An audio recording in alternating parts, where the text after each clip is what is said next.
Olá, sejam muito bem-vindas a mais um podcast Verdadeiramente Livres. E hoje eu estou com uma convidada. Gente, vocês não sabem, nós estávamos aqui conversando nos bastidores e ela falou: Camila, hoje as pessoas te veem borboleta, mas eu te vi lagarta.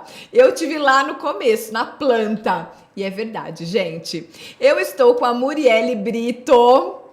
Essa mulher maravilhosa, essa profissional incrível, ela é coach oncológica, tem mais de 4.000 atendimentos, ela é formada em Harvard, tem pós-graduação nessa área, atende famílias, acompanha pessoas com câncer, acompanha essas famílias, ajuda a gerenciar o estresse, enfim, é um trabalho incrível que eu pude viver lá atrás, em 2019, e eu trago a Muri no coração, porque ela fez a diferença no meu tratamento, e hoje eu posso recebê-la aqui. Muri, seja muito bem-vinda! Muito obrigada pelo convite, é uma honra vê-la borboleta ao vivo, né? Porque eu só via você borboleta na tela. Eu disse, meu Deus, eu ainda me admiro, eu ainda louvo, agradeço. Eu disse, olha, lembro demais quando você chegou. Mas aí a gente vai conversar daqui a pouco sobre isso. Mas é um prazer estar aqui com você. Obrigada, Amor. Eu agradeço. A Amor veio de longe, lá de São Paulo, trânsito e tal, mas ela está aqui. E aqui, né, nos bastidores, a gente estava comentando que a gente já teria gravado 3 podcasts se tivesse gravando. Sim. Muri, vamos lá. Primeiro eu queria entender por que coach oncológico. E aí a gente vai caminhando, aí a gente conta da minha história. Claro. Primeiro é importante de saber que coaching é uma metodologia, não é uma ciência. Uhum. Eu morei muitos anos fora do Brasil, dentre eles 3 em Boston, e tive a oportunidade de fazer coaching na Universidade de Harvard. Olha. Quando eu voltei para o Brasil, para morar no Brasil, por motivos particulares, familiares, né? Fui convidada pelo Dr. Rafael Brandão a desenvolver, junto com o Ricardo, esse trabalho em alguns hospitais do Brasil. Tá. De São Paulo, né? E eu lembro que, quando eu estava em Harvard, a Margaret Moore, que é uma das referências de coaching de Harvard, disse que as pesquisas falavam que, em até 20 anos...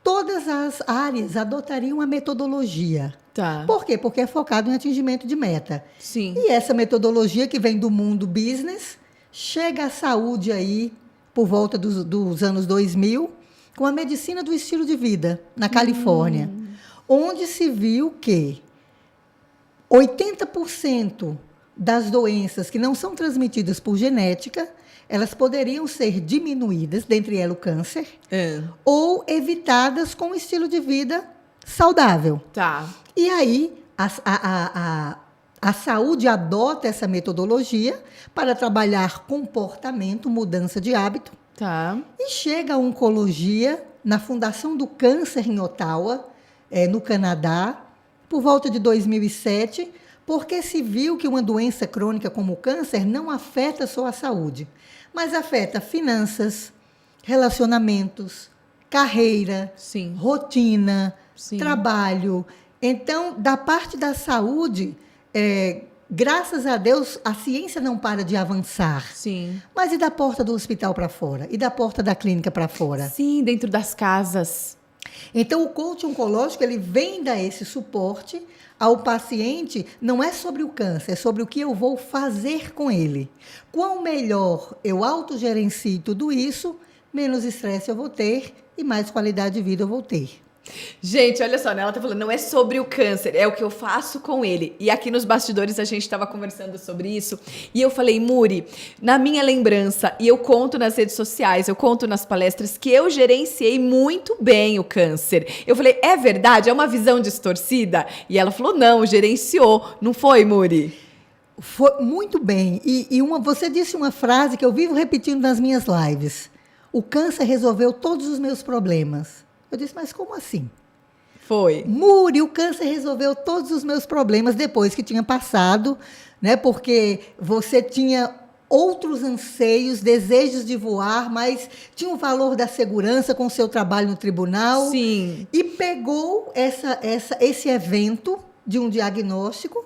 Sim. Como diz a Ana Michele Soares, né, no seu livro Enquanto Eu Respirar, a experiência com a oncologia nos traz uma clareza muito grande. Sim, sim. E você estava visualizando coisas novas, mas cadê a coragem? Sim. Então, eu acredito que a experiência, a sua jornada oncológica, tirou uma Camila extremamente corajosa dentro de você. Quando eu vejo aqui você super desenvolta, parece que já nasceu na Globo.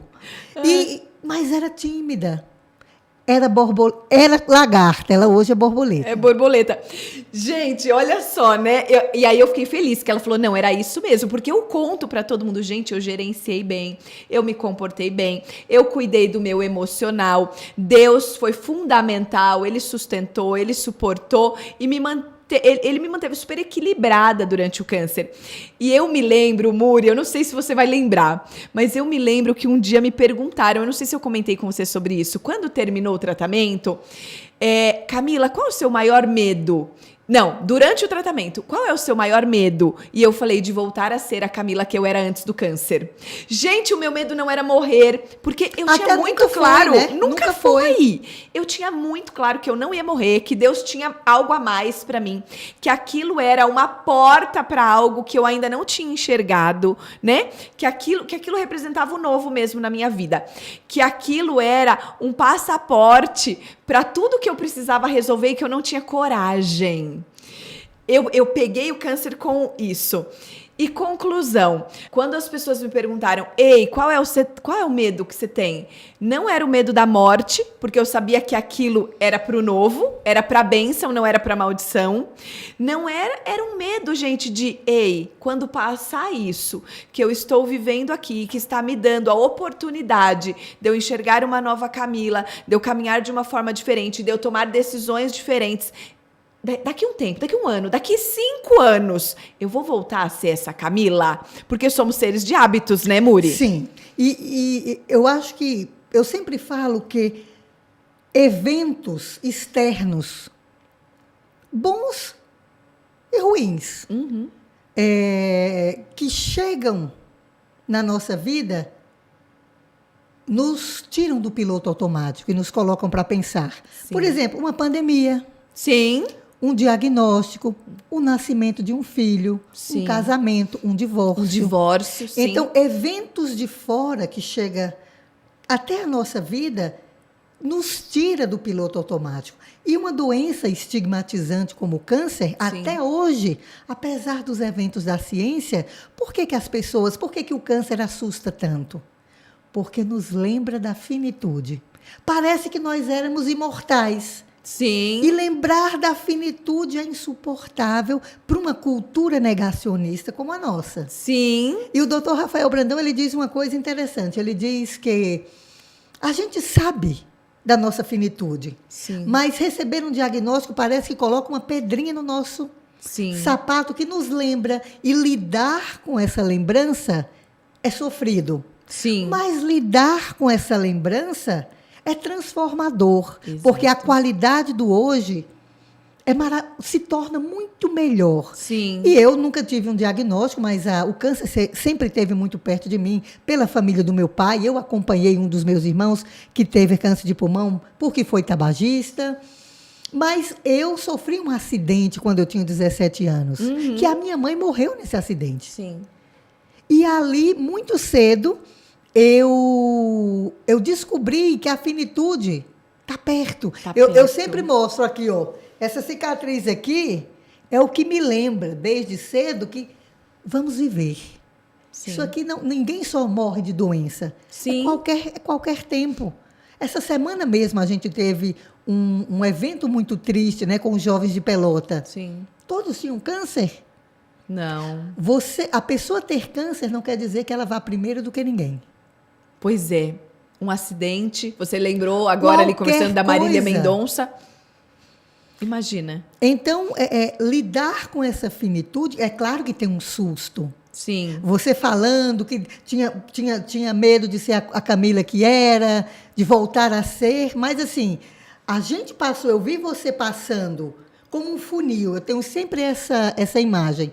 A gente está naquele piloto automático, por uma circunstância da vida, a gente vai para o funil e chega uma hora que tem aquela parte mais estreita do funil. E depois se abre o universo de novo, Sim. até o próximo funil. Sim. Então, o coach oncológico, ele dá esse suporte no gerenciamento de passar Pelo por funil. isso de uma forma mais assertiva, mais estruturada. Sim. Por que passa? Mais leve até, né, Muri? Por que passa? Passa. E depois Se abre tudo de novo. o horizonte se abre até o próximo funil. Eu lembro que você falava que quem passava por um câncer era como se começasse a enxergar a vida colorida. Apesar da dor, se abria um novo mundo fora do piloto automático.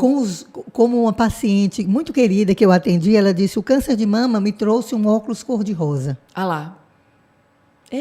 Você enxerga tudo diferente. E para melhor. E para melhor. É um diferente para melhor. Por É. quê? Pela experiência da finitude, pela lembrança da finitude. E uma vez, essa mesma paciente, muito querida, a gente estava no começo de um novo ano, e eu sempre gosto de trabalhar qual história a pessoa quer contar naquele novo ano. E ela parou, ela muito animada, ela disse, eu decidi que o meu plano é não ter plano. Eu disse, ok, me fale mais um pouco sobre isso. Aí ela falou ali, aí ela parou, olhou para mim e disse, Muri, eu não fiz porque eu não sei se eu vou estar aqui em dezembro desse ano. Aí eu olhei nos olhos dela, peguei na mão dela e disse, e nem eu. Mas nem por isso eu deixo de identificar qual história eu gostaria de contar esse ano. De escrever, né, Muri? Porque depende da gente, Qual né? é a garantia que eu tenho? Nenhuma. Nenhuma. Nenhuma. Então, como tem esse carimbo aqui, para Sim. mim isso é claríssimo. Sim. Não são, é muito bonito de falar. Eu passei por um acidente que a minha mãe morreu. Sim. Então, eu sei que a coisa acontece. Minha mãe era extremamente saudável. Então, é essa finitude que cada um tem a experiência, cada qual tem a sua via. Então, a minha me deu essa lucidez desde cedo. Sim, e isso ajuda muito agora quando você atende as pacientes oncológicas. Mas, Muri, eu acho que a questão está... Não é a finitude, mas eu acho que você sempre pensa que você tem mais tempo. Você sempre pensa que você tem mais tempo, entende? Um dia eu vou morrer, tem uma finitude.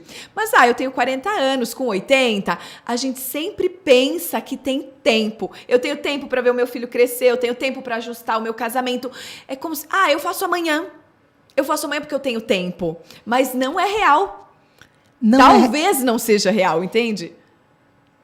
E as pessoas que eu acompanho mais velhas, elas sofrem do mesmo jeito que uma pessoa de 30. Olha só. Eu já acompanhei um senhor acho que tinha 83 anos, que ele queria ajudar outras pessoas.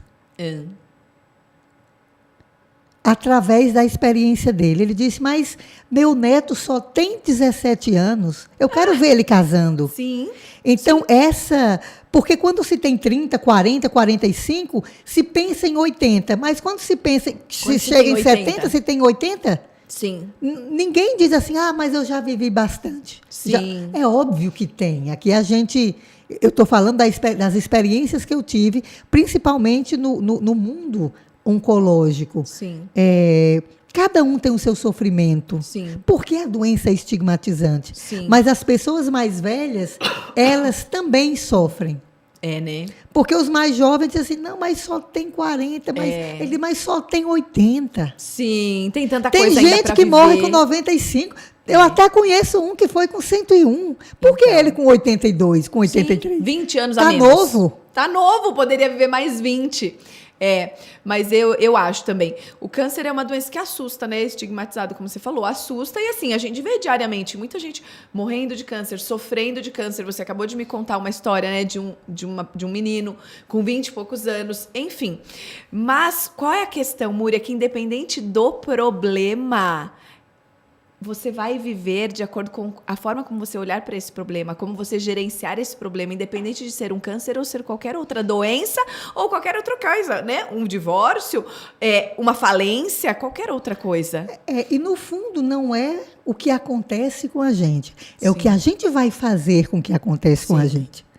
Né? É muito real isso. Muito. Então tem que saber se a gente age ou se a gente reage. Exato. Porque uma pessoa que só reage é a vida que vai mandando nela. E ela vai reagindo àquelas situações. Mas uma pessoa que age, ela tem um protagonismo muito maior. Sim. Porque não é aquela situação, é o Sim. que ela vai fazer com a Sim. situação. Sim. Então, esse protagonismo é muito maior. Eu estava estudando agora, semana passada, eu esqueci do nome dele. É um pensador que diz, a vida é sobre 10% o que acontece comigo e 90% o que eu faço com o que acontece comigo. Sim. Então, assim, eu sempre falo às pessoas que estão começando um tratamento, eu disse, olha, falo com o médico antes, né? Eu disse, olha, eu tenho uma boa e uma má notícia para lhe falar. Esse não é o primeiro problema da sua vida e não se preocupe que não vai ser o último. Sim. Segundo sua médica de câncer, você não morre tão cedo. Agora, se você não morre tão cedo, eu não coloco minha mão no fogo. Porque não dá para garantir. Não morre de Nada. câncer, mas é atropelado. É exatamente isso, Muri. E você sabe que a gente, né, tem que olhar para como a gente gerencia. E isso está muito no emocional. E o câncer, ele tem um fundo muito emocional, né, Muri? Sim. Eu me lembro, e eu sempre falo isso, que antes de ter um câncer físico, eu tinha um câncer na alma, que se manifestou fisicamente, né? E aí, eu vivo atrás dessas pesquisas, disso. Eu estive na doutora Érica recentemente, é oncologista, e eu falei, doutora, quais as novidades das pesquisas? O que diz sobre a nossa alma, sobre o nosso emocional? E aí eu leio, e aí eu fiz uma palestra aqui na empresa sobre o Outubro Rosa, trazendo sobre isso. Você sabia que as pesquisas dizem que as mulheres estressadas são as que têm o pior câncer de mama? E foi o que eu tive, o HER2, o mais agressivo. O triplo negativo mais agressivo.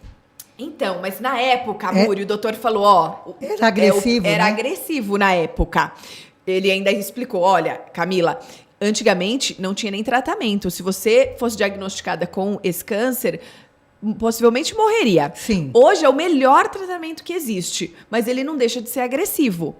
E aí existem pesquisas disso. Existem pesquisas com as mulheres que sofreram de câncer de mama, Sim. que a maioria, a maior parte fala, não, eu atribuo isso ao meu hábito de vida, e nem hábito, ao meu estilo de vida estressado. O gerenciamento de estresse é um dos pilares do estilo de vida, segundo a medicina do estilo de vida. Parece que a gente coloca toda a responsabilidade na atividade física e na nutrição. Sim. A medicina do estilo de vida fala de 6 pilares. Se a gente fortalece esses 6 pilares, e eu trabalho demais isso no coach, eu sempre falo, se a experiência com a jornada oncológica deixar de herança hábitos saudáveis, já valeu a pena. Sim. Que é nutrição, atividade física, gerenciamento de estresse, relacionamentos saudáveis, não tabaco, não droga e álcool muito sociável e sono. Sono. Então, são esses 6 pilares. Não é uma coisa. Sim. Mas eu também sempre falo que o câncer ele é multifatorial. Sim. Não é uma coisa. Mas são várias coisas. Genética não depende de nós. Mas Sim. tem muito sedentarismo depende de nós. Tabagismo depende de nós. Uma nutrição mais adequada depende de nós. Um sono, um zelo pelo sono depende de nós. Sim. Não é sobre estresse. Estresse houve, há e haverá. Sim. Como eu vou lidar com ele? Sim. Porque quando acabar hoje a sua jornada oncológica, você nem lembra. A gente ali nos bastidores, você diz, Muri, parece que eu esqueci as coisas. Sim. Então, passa. mas a bola da vez para quem está em tratamento é Sim. aquilo. Mas a Camila é um sinal de esperança que tudo passa. Sim. Tudo passa, Ela né, Muri? nem lembrava mais do que ela dizia. Eu fiquei feliz com a Muri aqui, com a visita dela, porque estou escrevendo meu livro e aí ela me relembrou algumas coisas. Uma delas foi essa frase de que o câncer resolveu todos os meus problemas. Na época, eu tinha questões que eu não conseguia resolver, eu não tinha coragem de resolver. E com o câncer, eu falei, não, agora agora eu estou doente, eu vou resolver isso. E mudou, É como se né? te desse um passaporte. E eu falo que o câncer foi como se ele tivesse me dado uma licença para resolver várias coisas que eu teria que criar um embate para resolver. E aí você não cria mais, porque tá doente, né? Vamos organizar tudo aqui. Ele me deu um passaporte para resolver o que precisava ser resolvido. Ele me deu um passaporte para parar, para acalmar, para não trabalhar tanto, para descansar, que eu não descansava. Para cuidar de você. Exato. Tem uma outra... eu tenho uma outra história interessante, que foi de uma paciente, que era do Rafa. Ela terminou o tratamento e eu disse, o que é que o câncer lhe ensinou? O que é que você leva disso? Ela disse, o câncer me ensinou a pensar em mim. E eu descobri que o problema não é pensar em mim. O problema seria só pensar em mim. Porque quem só pensa em si é uma pessoa egoísta. Sim. E não tem nada mais desagradável e insuportável do que uma pessoa egoísta. Mas, tão mal como só pensar em si, é nunca pensar em si. Então, o câncer me ensinou a pensar em mim, não a pensar só em mim. E hoje eu vivo muito mais feliz. Olha, gente, quem passa por um câncer tem muita história, né, para contar. Tem muita. Imagina, mais muita de 4, sabedoria pra entregar. mais de 4 mil atendimentos. Eu acho que eu já estou perto dos 5 mil, porque 4 mil foi em junho do ano passado. Nossa, então, são a psicóloga que trabalha comigo, a Eli, ela disse uma coisa muito interessante há alguns dias. A gente discute alguns casos, né? E ela disse, muitas vezes, o que limita as pessoas não é o tratamento oncológico, são as emoções. São as emoções. É o emocional. Sim. Você não sabe lidar com aquela realidade nova de uma doença. E hoje eu também atendo fora do hospital particular, né? Hoje eu atendi um homem, né, que está em tratamento, teve um câncer no estômago, está bem debilitado, saiu de uma internação há pouco tempo, e ele chegou e disse assim, um valor dele era independência. E ele disse, mas eu não vejo mudança, eu não vejo resultado. Eu disse, você não vê ou você não sente? Você pode sentir o que você quiser, mas eu lhe vi, há 40 dias atrás, você estava com uma sonda e 4 quilos mais magro. Então, você pode até sentir que não fez diferença, mas você está 4 quilos mais gordo e sem a sonda. Então, teve progresso sim, por mais que você não sinta. Sim. Então, o coaching que trabalha com fatos, o sentimento é livre. Você pode sentir que não houve progresso e pode se sentir completamente curado, que também não é o fato. Sim. Está em processo de cura. Sim. E trazer essa lucidez é muito importante. E o coach oncológico trabalha com ciclos. Não existe alta do coach oncológico.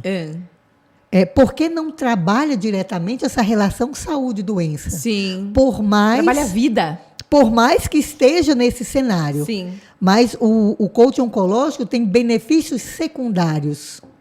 Então, você decidindo e visualizando com as técnicas que poderia se afastar do seu trabalho, você, Camila, isso lhe dá mais protagonismo e emocionalmente você melhora e se sente mais capaz. São as teorias de mudança, né? A teoria da autoeficácia, a teoria do modelo transteórico. Isso é ciência, isso é teoria, isso é técnica. Sim. Que a gente usa, né? Sim, muito. Ô, Muri, conta aqui. A gente estava falando sobre fé, porque aqui todo mundo sabe, somos cristãos e Jesus é a base de tudo. E aí eu falei, Muri, quando eu cheguei, e eu sei que ela também é cristã, e eu falei, quando eu cheguei lá no Dr. Rafael, né, no oncologista, a primeira vez que eu o vi, não o conhecia, não sabia quem era, ele perguntou, Camila, tem alguma fé? Pratica algum exercício físico? Né? E aí eu falei, tenho fé. Ele falou, não, então metade do caminho nós já andamos. A gente já caminhou metade. Você já está metade curada, já está metade resolvido. Agora a gente vai percorrer a outra metade com os tratamentos e tal. Como é que é para você essa questão da fé no tratamento, com os pacientes? Como que é isso, Muri? A fé, cientificamente, ela é um meio de enfrentamento.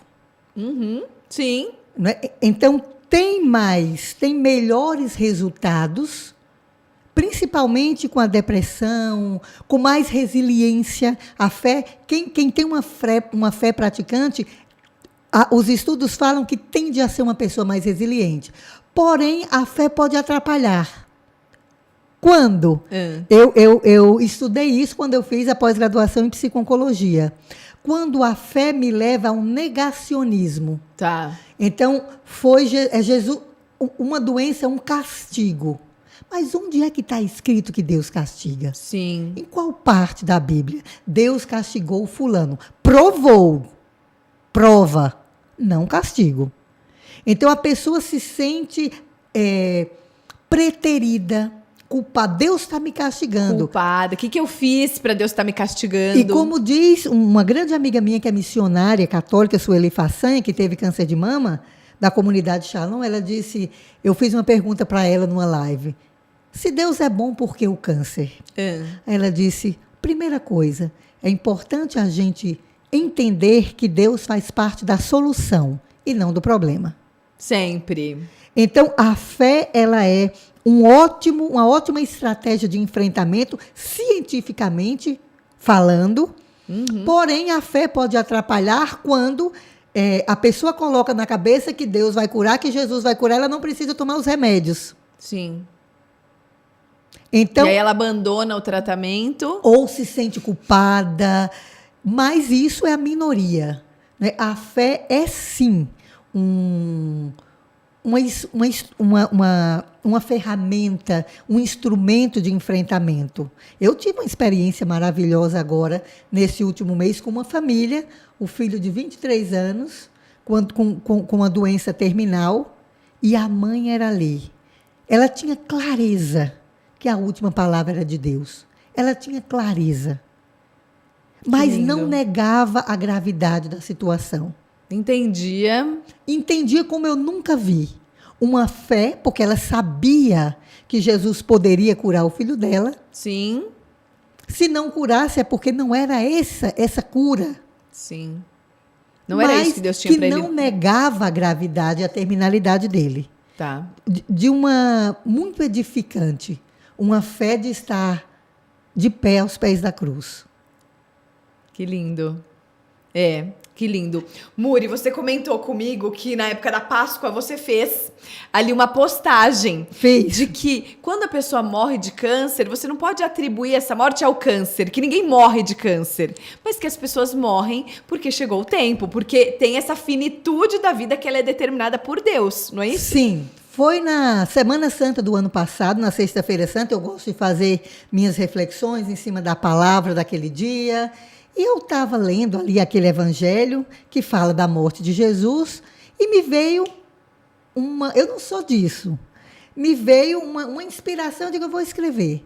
Eu disse, mas já pensou se os soldados romanos pensassem que eles tinham o poder de matar Jesus? Sim. E aí eu disse, a morte de Jesus faz parte de um plano muito maior. Então, isso eu vejo no meu trabalho. Eu disse, mas já pensou se a gente acreditar que foi do câncer a última palavra quando alguém morre?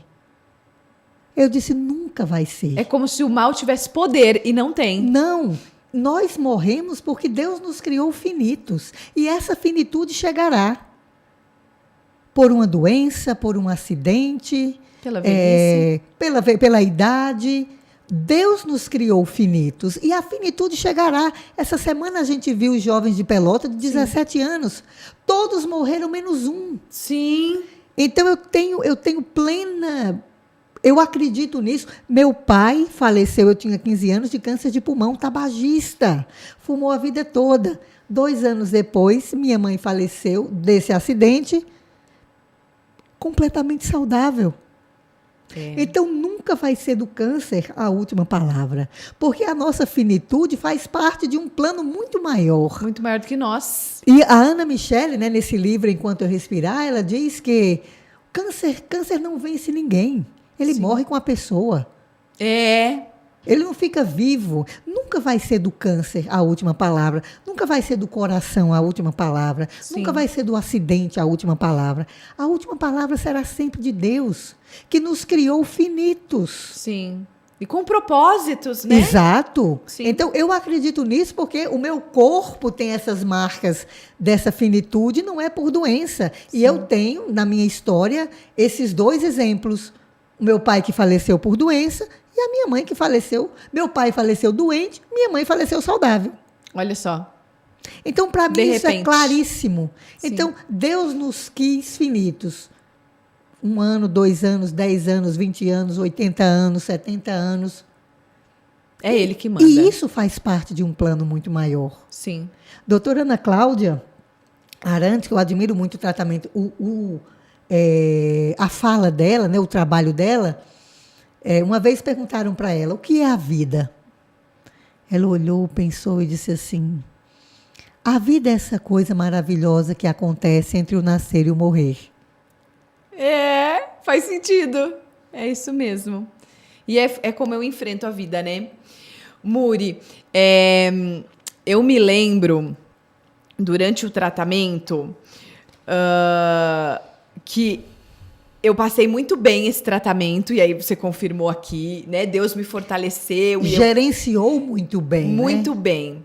Mas eu me lembro que quando eu terminei o tratamento, aí fiz quimioterapia, cirurgia, radioterapia, acabou. Estou curada, né? Quase que recebi um certificado, tá? Pronta, vida nova. E aí eu me lembro que eu tinha saído do antigo trabalho, estava vindo aqui empreender. E aí eu tive uma questão de identidade, né? E eu me lembro que eu cheguei no Dr. Rafael numa consulta de rotina pós, e ele falou, tudo bem? E eu falei, não, tudo mal. E ele fez, como tudo mal? Durante o tratamento inteiro estava tudo bem. Como é que agora tá tudo mal? mal? Agora curou, tá tudo mal. E a Camila falando sobre que ela gerenciou tudo isso muito bem, foi verdade, isso não quer dizer que não tiveram sofrimentos. Muitos. Então aqui a gente não quer romantizar. Sim. Mas assim, não foi do sofrimento a última palavra. Exato. É óbvio, os dias maus também são bíblicos. Sim. Essa semana eu abri uma caixinha no meu Instagram e uma pessoa me perguntou, o que é que você faz nos dias difíceis? Eu disse, 1, evito tomar decisão. 2, sigo a rotina daquele dia sem inventar moda. E 3, fico falando para mim que vai passar. Amanhã é um outro dia. Sim. O choro dura uma noite, a alegria vem pela manhã. Isso é da minha cabeça, isso eu não li em livro, mas foi o que eu fui aprendendo com a vida. Sim. Então, eu trago para a minha vida tudo que as pessoas só aprenderam com o diagnóstico. Você pega, né, Muri? Eu Isso faço, é demais, eu não faço, precisa sofrer. Eu faço atividade física porque eu sou inteligente. Porque eu não gosto. Mas é inteligente, é o que eu posso fazer. Agora eu estou na pré-menopausa, tive um aumento de peso absurdo. Eu tenho um estilo de vida saudável. Agora eu já estou indo para a médica para a gente ver hormônio, essas coisas todas. Mas aproveitar a vida. É preciso dar pausas. É preciso. Se a gente não dar pausas, a vida nos dá. Nos dá, vê no meu caso. Quem não para, pifa. Sim. Não, eu sou a prova. É inteligente parar. Então, eu nem sei se eu sou essa inteligência toda, mas eu vivo como se fosse. Mas você ouve todo dia muita história, né, Muri? E você vê com seus olhos, não parei, a vida me parou. Não parei, a vida me parou. E principalmente numa cidade como São Paulo, onde a cultura do fazer é muito grande. Muito. Então, parece que um diagnóstico é esse freio de mão que a pessoa roda e não sabe qual é o norte. E Sim. todo mundo se recalcula, com mais tempo, com menos tempo. Mas até que você entenda qual é o novo norte, Sim. é igual a São Paulo, quando caiu do cavalo e ficou cego. Sim. E agora? Sim. Teve um novo norte, mas ele não Ficou cego um tempo. Exato. Sim. Então, um diagnóstico oncológico, eu sempre pergunto para você que talvez tenha recebido um diagnóstico há pouco tempo, ou alguém da sua família, ou algum amigo, se a vida estivesse fazendo uma pergunta através disso, qual seria? Sim, sim. Eu tive muito essa reflexão e a vida com certeza estava me chamando para parar. Muito. Agora, olha só, Muri, a gente está aqui falando, né, animada e falando coisas boas de algo que é ruim, porque é uma doença, né? E eu comentei ali com você que eu tenho muito cuidado para falar sobre isso, porque nem todo mundo entende. Às vezes a pessoa perdeu alguém de câncer, às vezes a pessoa está enfrentando um câncer e não consegue gerenciar isso da forma, mas eu continuo falando sobre as misericórdias do Senhor, sobre a graça dele de ter superado isso e sobre como é importante a gente ter um olhar sobre isso, não olhar para o mal, mas olhar o que eu posso aprender com isso. Qual é a pergunta que a vida está me fazendo? Porque eu quero ser essa inspiração, sabe?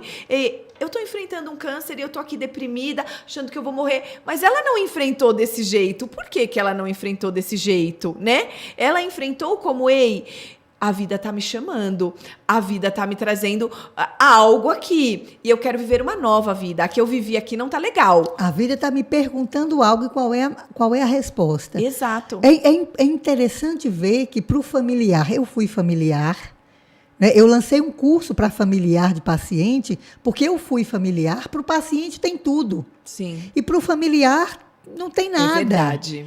Então, eu tenho muito apreço pelos familiares. Sejam amigos próximos, não precisa ser só familiar de sangue, mas aquelas pessoas que estão ali, Sim. de mão dada com a pessoa. Os planos dela também estão em risco. Sim. O futuro dela está em risco. Tudo muda. As finanças do familiar também são alteradas. A rotina, o trabalho, a carreira, às vezes. Então, o familiar, muitas vezes, aquele cuidador, aquele familiar cuidador, ele é o porto seguro para o paciente, muitas vezes. E quão melhor ele gerencia tudo isso, melhor vai ser o cuidado que ele oferece. E principalmente a nível de fé, muitas vezes o paciente só quer falar e o familiar quer resolver. Opa! Tem coisa que não se resolve naquele dia. Sim. Então, cada vez que o familiar expressa alguma coisa, ou melhor, cada vez que o paciente expressa alguma coisa, o familiar tem uma resposta por amor na ponta da língua. Sim. Ah, não fique triste não. Ah, isso vai passar. Cabelo cresce. Nunca foi sobre cabelo. Nunca foi sobre cabelo. É sobre o que a perda do cabelo representa. O paciente, tanto quanto você, sabe que cabelo cresce. Não é sobre cabelo. Então, é muito importante que o familiar entenda e aprenda a ouvir para entender e não para responder. E não para resolver. Sim. Porque tem dia que pede resolução, mas tem dia que o paciente mais espera é a compreensão e muitas vezes o silêncio, é a escuta. Às vezes você só quer alguém que esteja ali sentadinho do teu lado ali, ó, sabe? Assim, coladinho, assim, pronto. Que é tipo, tô aqui, tá tudo bem, você não tá sozinho. Mas Exato. Eu também tenho uma percepção, Muri, que às vezes a família sofre mais do que o paciente. Porque eu tenho a sensação de uma impotência, sabe? Mãe, marido, ai, não merecia estar passando por isso. Ai, se eu pudesse, eu estava no lugar. E, no entanto, não consegue fazer nada. Na pós-graduação que eu fiz, tem módulos, 2 ou 3 módulos só sobre a família. E muitos autores falam que o familiar é o paciente de segunda ordem. Tá. Ele também é paciente. Também é. De segunda ordem. Eu não sei se sofre mais ou menos, mas ele sofre diferente. Sofre, talvez né? tanto quanto. Sim. Porque tem essa impotência. Gerenciar a rotina dele, gerenciar uma jornada oncológica, pode se tornar muito pesado. Sim. Então, quanto mais equilibrado o familiar gerencie tudo isso, melhor vai ser o cuidado que ele oferta. Pensando nisso, foi por isso que eu fiz esse curso. Mas como é que você não fez curso para paciente? Porque eu fui familiar. Sim. Então, eu quis ofertar luzes. Está lá no link da minha bio. Luzes para o familiar. Porque ele gerenciando isso, ele ajuda melhor o paciente. Ele oferece um cuidado melhor. E ele precisa mesmo, Muri, porque assim, Sem ó, dúvida. pensa, você recebe a notícia, um filho com câncer, o marido com câncer, a esposa com câncer, a mãe com câncer. Você já tem esse peso de que, e aí? Vai morrer? Não vai morrer? Quais são as sequelas disso? Só que fora isso, é o que você estava falando, sua vida inteira muda. De repente, você passa a morar num hospital. Você entende? E aí você passa, a pessoa tá ali, o paciente, eu via isso, né? O paciente tá ali imerso na dor dele, recebendo o tratamento, a quimioterapia, mas o familiar, ele está ali vendo ele, mas tá vendo a pessoa do lado que tá sofrendo, um velhinho do lado que não tem ninguém acompanhando. Ele tá num ambiente doente, entende? Então, o familiar sofre com isso. Se a gente pega uma imagem da Sagrada Família, por exemplo, ali Jesus acabou de nascer. Tá. Jesus, Maria e José. Quando a gente vê foto de Jesus, Maria e José, tá ali Maria com o menino Jesus e José quer entrar ali, mas por mais que ele abrace, por mais que ele dê esse suporte, ele não entra ali naquele mistério. Ele faz parte. Sim. Mas ele faz parte, tá ali próximo. E é interessante isso. Porque o familiar, quantas vezes eu já ouvi, eu preferia que fosse eu. Eu preferia que fosse eu. Principalmente filho e mãe. Muri, eu tenho algo muito sério. Todas as vezes que eu entrava num hospital, eu agradecia a Deus, porque era eu e não era o Guilherme. O Guilherme só tinha 4 anos. Olha e eu aí. lembro que isso me sustentou muito. Porque, gente, eram milhares, né? Você fala, dá a impressão hoje que passou que não teve dor. Teve muita dor. Então, assim, milhares de exames. Entra em máquina, sai de máquina, fura. Eu lembro de um exame que eu fiz, minha sogra fez, ela desmaiou. Depois que terminou a químio, eu tinha que fazer um exame para entender o que tinha acontecido com o tumor. E aí, eles me colocaram numa máquina de mamografia, apertando o seio.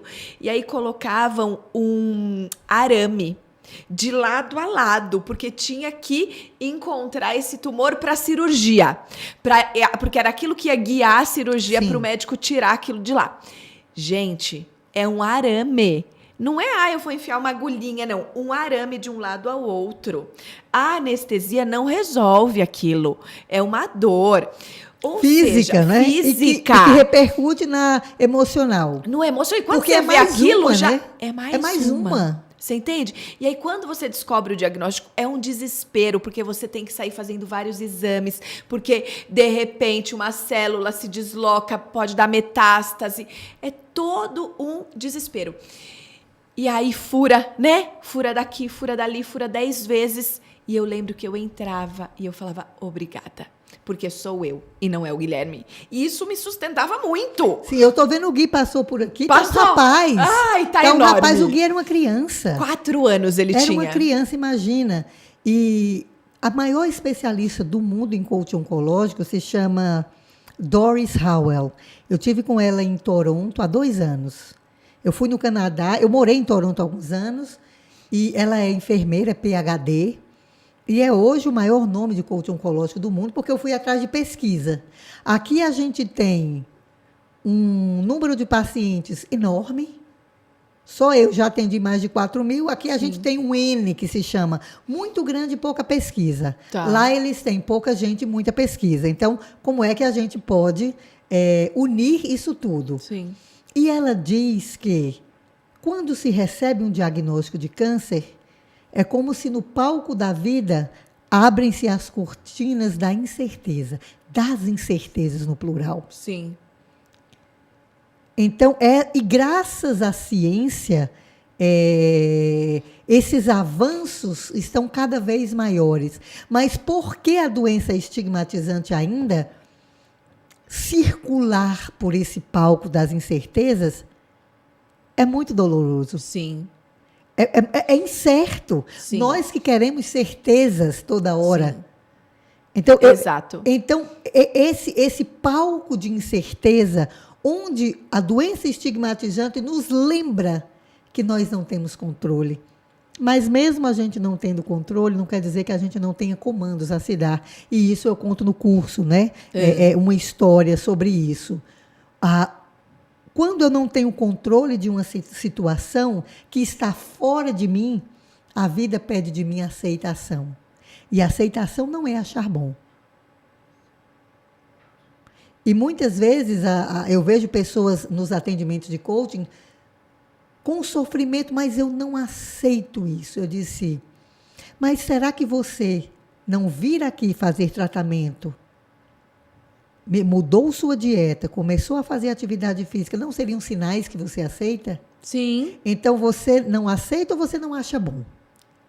São diferentes. Porque a são coisas pessoa diferentes. se disponibilizar a um tratamento oncológico com tudo que ele tem, Sim. para mim é um baita sinal de aceitação, não de achar bom, não quer dizer que Sim. não tenha medo, não, mas ali você já, mesmo com as incertezas. Sim. Então, quando a gente não tem controle do que está fora de nós, a vida pede de nós aceitação. Sim. Que eu poderia parafrasear como fazer a minha parte. Sim.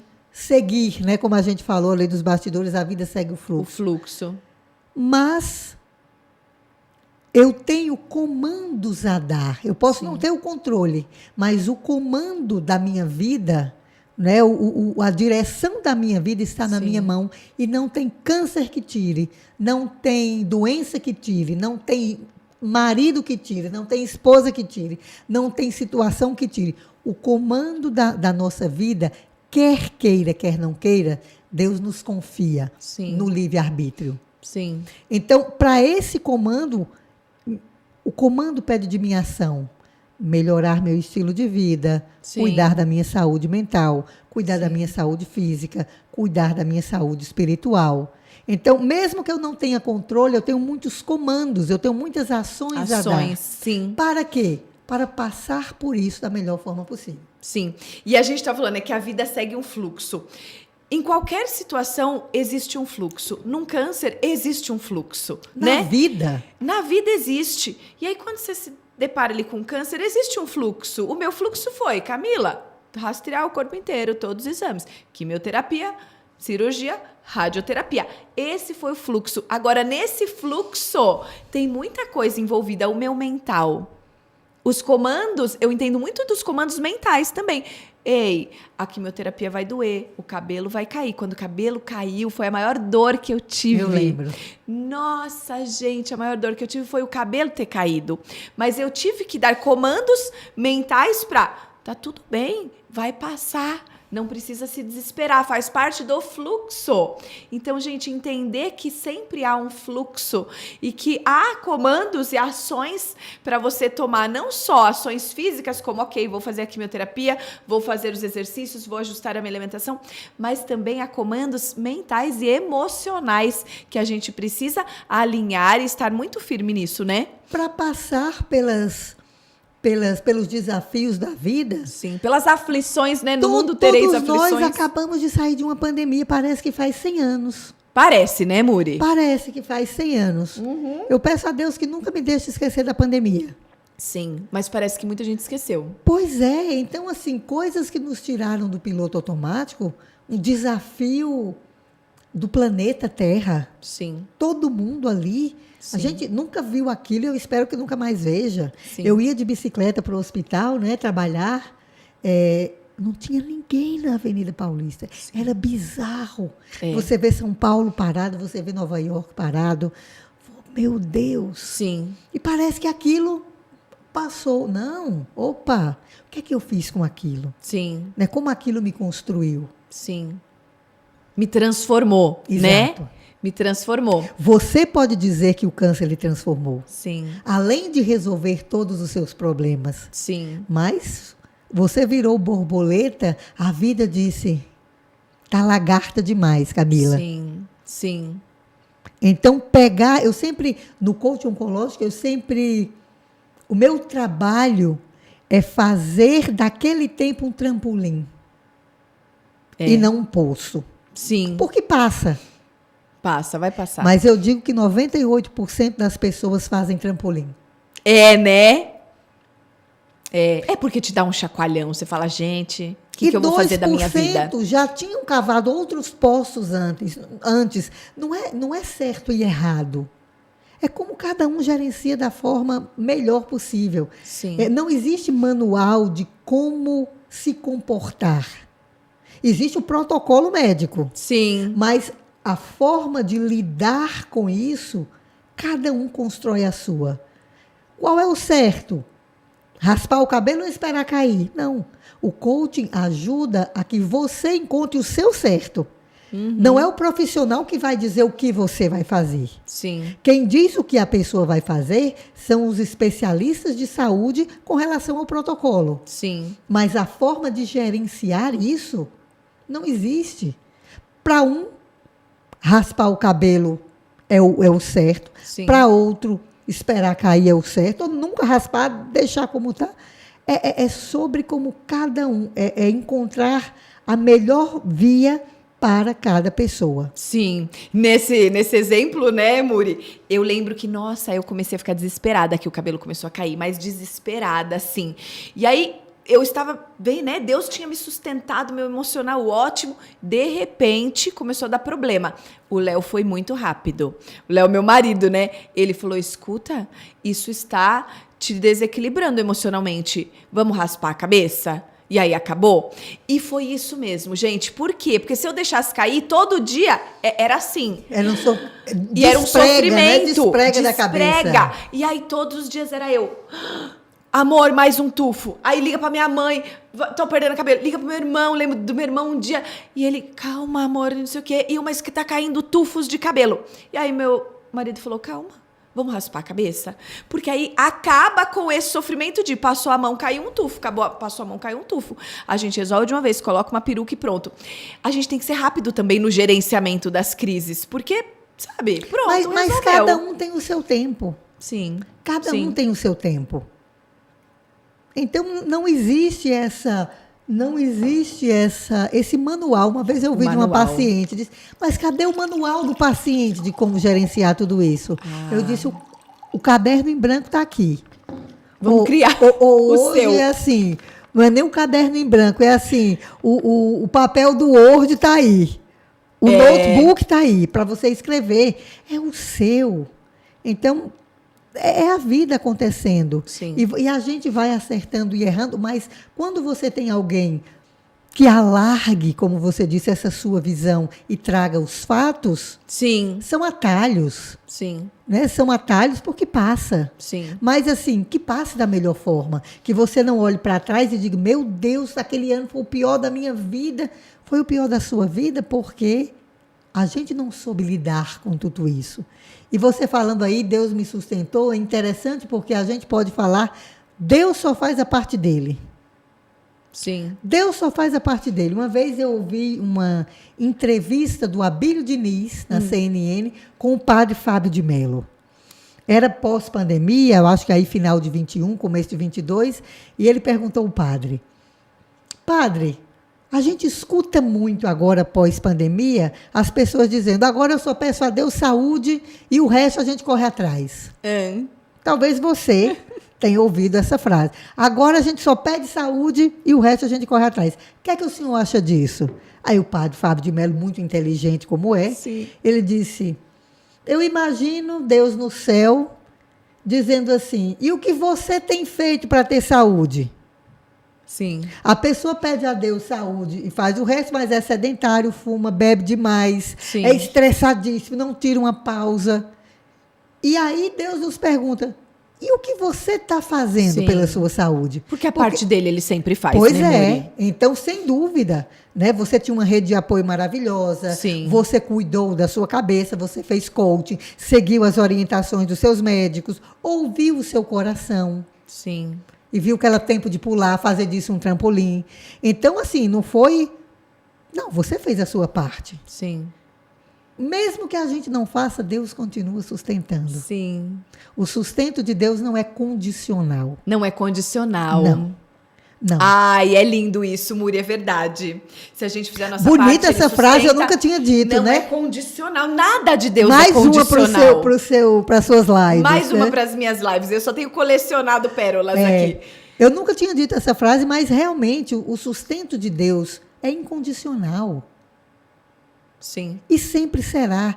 Quer a gente gerencie isso bem, quer não gerencie bem. A vida, né? Porque hoje a gente está falando do Outubro Rosa, eu vim até de rosa, né? Mas o sustento de Deus é incondicional. Né? E tem uma passagem que eu gosto muito, né? se nós não somos fiéis, Deus continua fiel. Sim. Porque Ele não vai negar a si mesmo. Sim. Ele não nega a si mesmo. Então, a fidelidade de Deus, ela independe da nossa. Sim. Agora, se nós fazemos a nossa parte... Aí tudo caminha muito melhor, né? Muitas vezes a gente diz, colocar Jesus no centro. Não, a gente precisa colocar Jesus no centro. Jesus é o centro. E uma vez eu vi de um padre, muito amigo meu, que se chama Padre João Wilkes. Ele disse, Jesus sempre esteve e estará no centro, porque Ele é Deus. Quem se afasta somos nós. Aí a gente quer que Jesus mude do centro para ir para outro centro. Outro centro. Então, Jesus sempre estará no centro. Quem se afasta do centro somos nós. Sim. Aí, quando a gente volta, a gente diz, não, Jesus esteja no centro. Ele nunca mudou de lugar. Quem mudou fomos nós, com o nosso livre-arbítrio, com as nossas escolhas. Então, essa bondade de Deus, essa imensa bondade de Deus, que faz nascer o sol sobre os bons e sobre os maus. Sim, que dá oportunidade todos os dias. Você falou que todo dia é uma nova oportunidade. Sem dúvida, né? A cada manhã as misericórdias se renovam. Então, mas quando a gente faz a nossa parte, sim. Um pai não deixa de amar um filho porque ele está dando trabalho, ou porque ele não obedece, ou porque isso. Sim, é incondicional. Né? Se vós que sois maus sabem dar bons... Dão coisas boas aos filhos, quanto mais o Pai do céu. Sim. Então, esse sustento de Deus, ele é incondicional.